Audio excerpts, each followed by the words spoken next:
Hello and welcome to another episode of Worth Knowing, and this week, before we start, if you are new to the channel, please like and subscribe. So this week we'll be looking at a very special car, finding out everything that's worth knowing about the Porsche 911 GT3.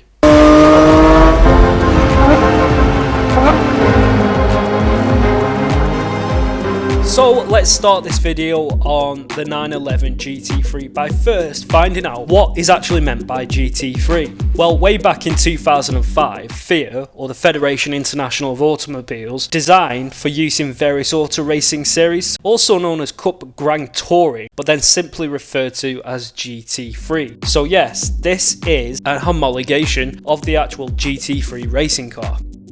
So what makes this a full homologation car for Porsche? Well, bear in mind, Porsche still do their standard or current 911. They leave the GT3, so this car can be used on the track. Its design is based on the 992. This is Porsche code for a certain design. So here is the 992 model, but now let's take a look at how similar they are.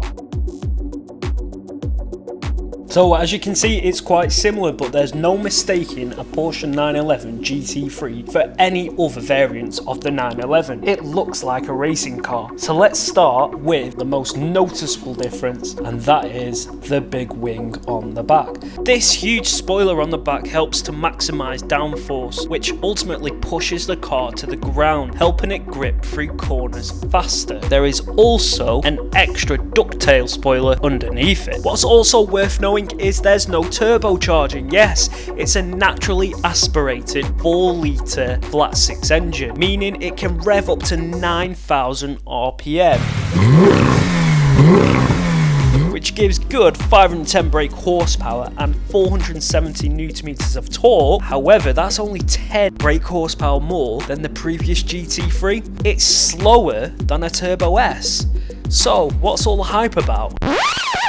Well, it's to do with this, carpe secundum, literally meaning carpe, enjoy, and secundum, the second. So seize, carpe, or use, or make use of the seconds. And you will make most of the seconds because it has a top speed of just shy of 200 miles per hour. Also, it comes in a manual gearbox as well as Porsche's PDK, which is Porsche's dual clutch automatic, and it does shave seconds off, which is what this car's designed to do, as it's actually beaten the previous GT3 around the Nürburgring by 17 seconds, and the overall time at the Nürburgring was just shy of 7 minutes.